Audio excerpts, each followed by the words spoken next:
I'll never forget the summer of 1985. That year, my hometown in Ohio was as ordinary as any other small town in America, a place where nothing much ever happened.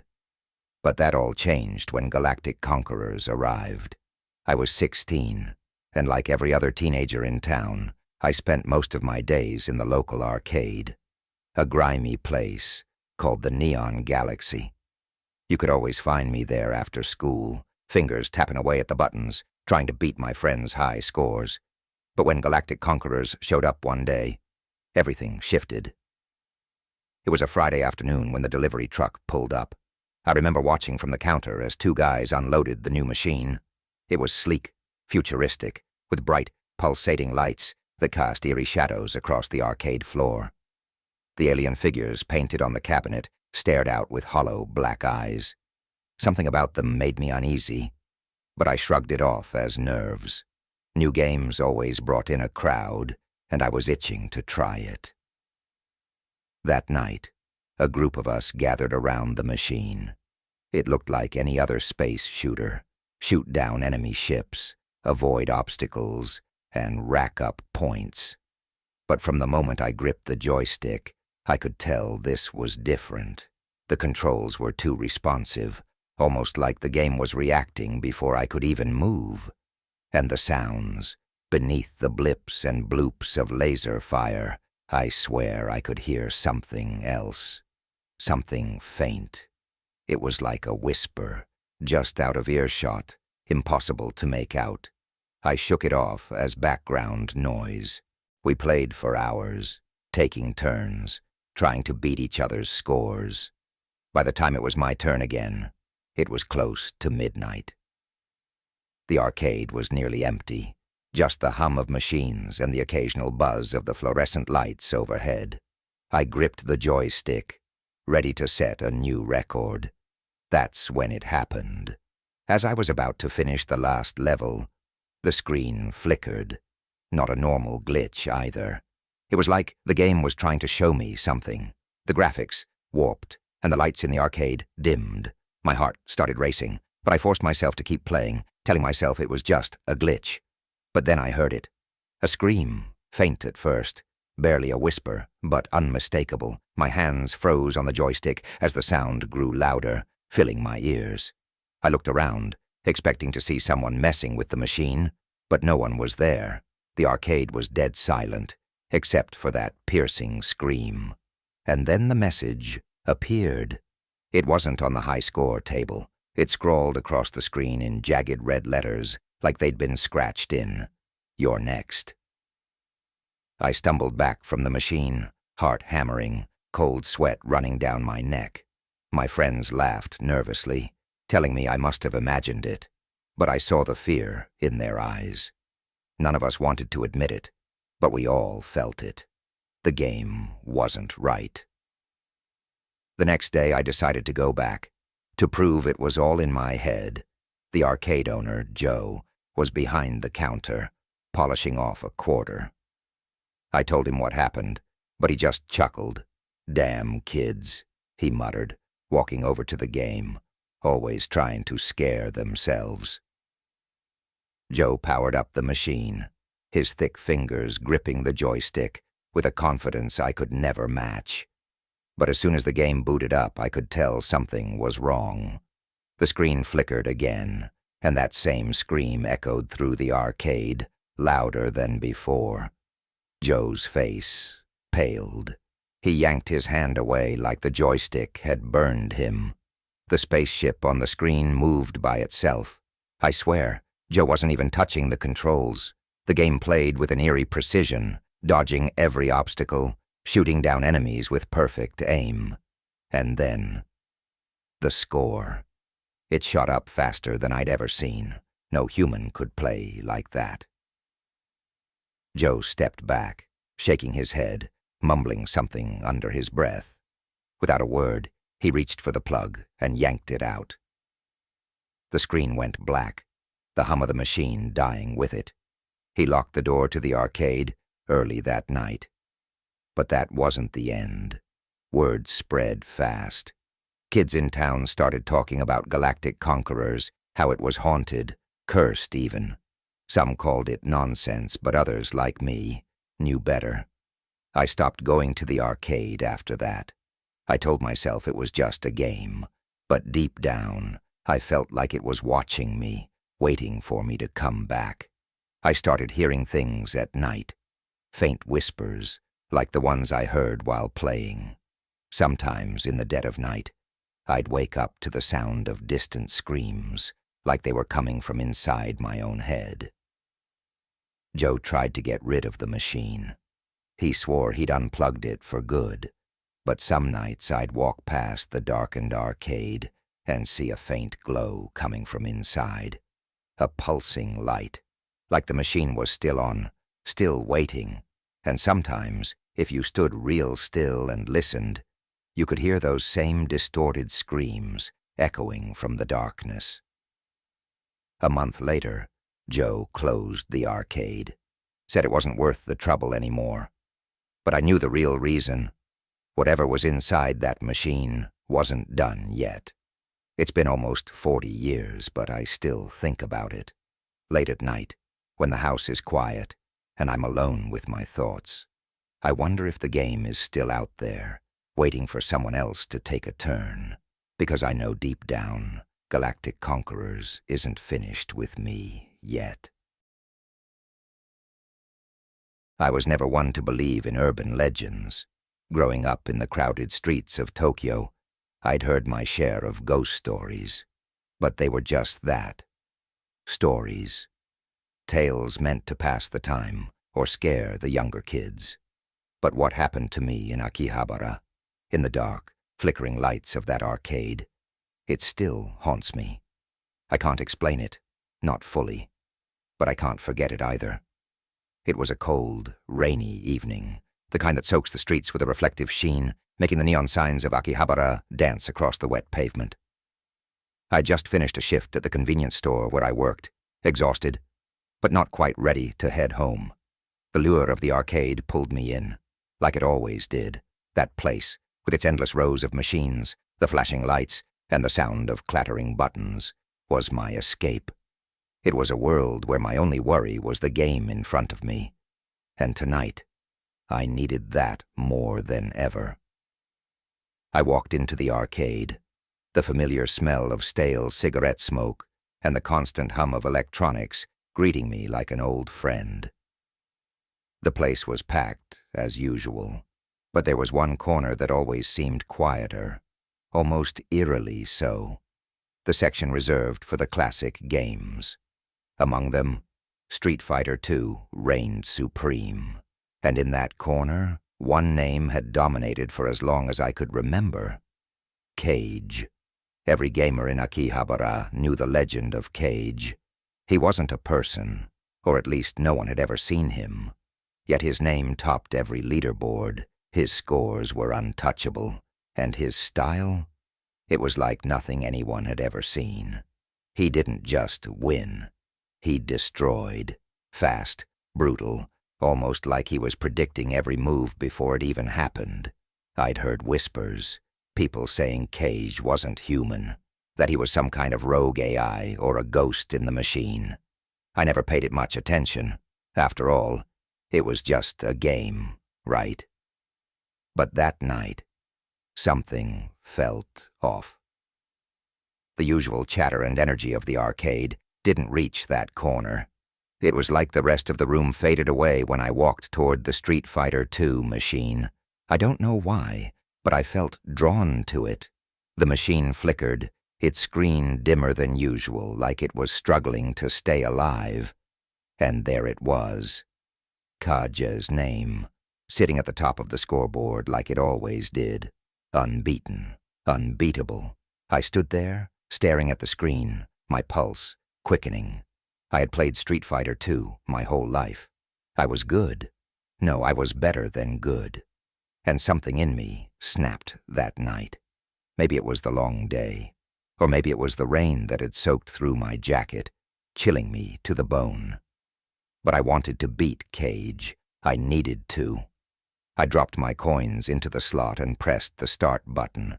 The screen flickered to life, the familiar character selection screen appearing in front of me. I chose my usual Ryu. My hands were steady as I gripped the joystick, fingers hovering over the buttons. Then Cage appeared. He always chose Ken. No flash, no frills, just pure power. The match started, and for the first few seconds it felt like any other game. I threw out a couple of quick moves, testing the waters. But then Cage struck. His attacks were brutal, precise, like he had been waiting for me to make the smallest mistake. I barely had time to react before my health bar was nearly gone. I tried everything, every combo, every trick I knew. But it didn't matter. Cage was faster, smarter. It was like he knew exactly what I was going to do before I did it. My fingers moved in a blur, my mind racing to keep up, but it wasn't enough. With one final blow, Cage's Ken delivered a shoryuken that ended the match. I stared at the screen, heart pounding, as Cage's name once again appeared at the top of the leaderboard. But something was wrong. The air around me felt heavy, thick, like the temperature had dropped. I looked around, suddenly aware of how quiet the arcade had become. It was like the world outside that corner didn't exist anymore. And then I felt it, a coldness creeping up my spine. It wasn't just a chill. It was deeper than that, like something was watching me, something old and patient. I blinked, trying to shake off the feeling, but it wouldn't go away. I looked back at the machine, and for a split second, I saw something, a shadow, faint but unmistakable, sitting in the chair opposite me. "Cage," I whispered, but when I blinked again, the shadow was gone. The chair was empty. My hands were shaking. I couldn't explain it. Maybe I was just tired. Maybe my mind was playing tricks on me. But as I turned to leave, my legs gave out. I hit the floor hard, the cold, dirty tiles pressing against my skin. The smell of ozone filled the air, sharp and metallic, mixing with the stale smoke. I tried to stand, but my body wouldn't listen. My head swam, and the arcade lights blurred into streaks of color. When I finally came to, the arcade was empty. The machines still hummed softly, their lights flickering, but the energy was gone. I was alone. I stumbled out into the rain, my head pounding, my mind racing. I never went back to that arcade. I never played Street Fighter II again. But even now, years later, I can't shake the feeling that something followed me out of that place. Something still watches me from the shadows, waiting. I see it sometimes, in the corner of my eye. A flicker, a shadow that disappears the moment I turn my head. I don't know what Cage was, but I know this. Some games are more than just entertainment. Some games, they play you. I never believed in ghosts, not until that night. It was the summer of 2023, and I was in England, visiting my cousin in a small, windswept seaside town. We were bored, looking for something to do, when he mentioned the old arcade down by the pier. "You won't believe the stories about it," he said, with a sly grin. "People say it's haunted." I scoffed. "Yeah, right. By what? A Pac-Man ghost." He shook his head.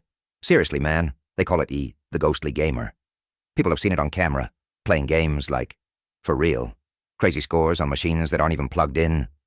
I laughed it off, but something about the way he said it, the way his voice dropped a little at the end, stuck with me. So that night, out of sheer boredom or maybe curiosity, we decided to check it out. The arcade was at the end of the pier, just past a string of closed souvenir shops and an abandoned fish and chips stand. The wind howled through the gaps in the wooden boards, and the sea slapped against the pylons below, like an angry monster trying to climb its way up. The arcade itself was a relic, stuck in time.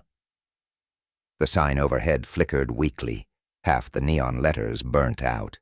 Inside, the machines stood like silent sentinels, their screens dark, buttons worn from decades of use.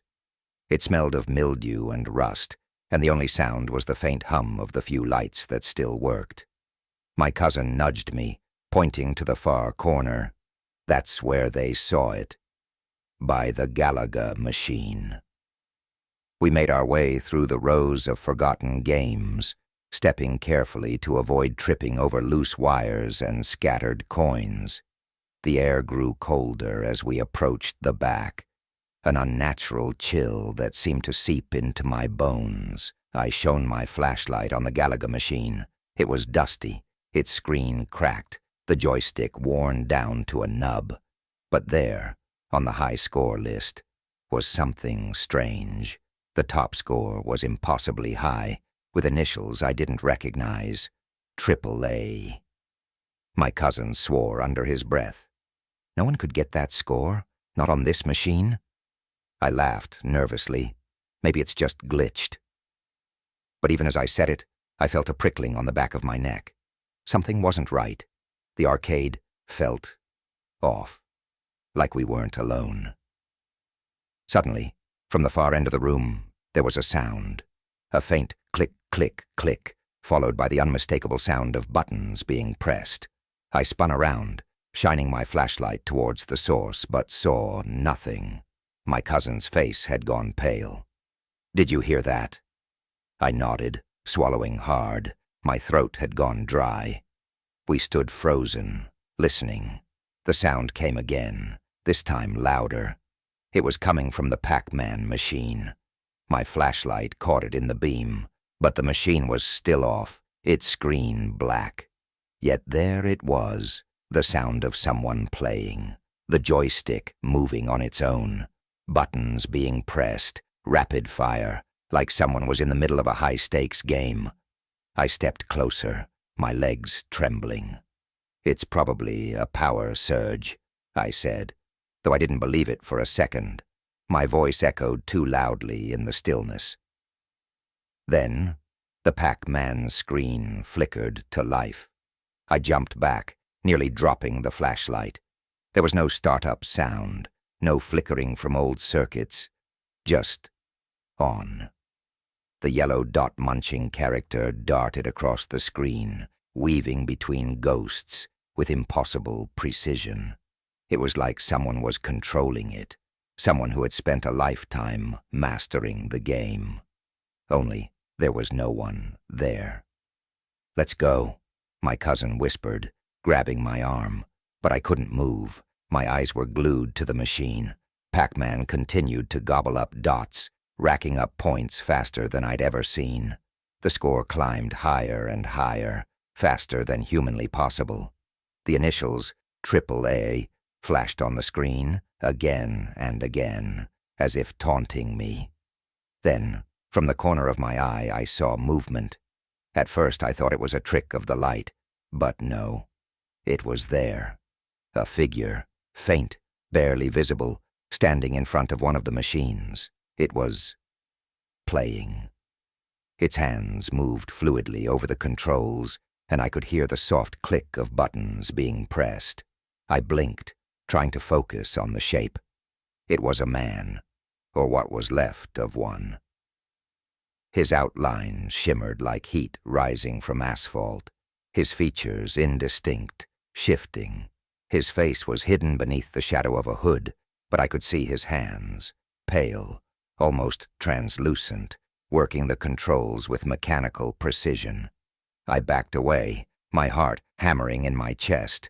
My cousin whispered urgently, "We have to go, now." But I couldn't move. I was transfixed. The ghostly figure turned towards me, its head tilting ever so slightly, as if acknowledging me. Then, as suddenly as it had appeared, it vanished. The machine went dark, plunging the arcade into an eerie silence. We bolted. I don't remember much after that, just the sound of our footsteps pounding against the wooden boards, the wind screaming in my ears as we ran down the pier. We didn't stop until we were back in my cousin's car, gasping for breath. Neither of us said a word on the drive home, but I couldn't shake the feeling that it wasn't over, that the ghostly gamer was still there, waiting, watching.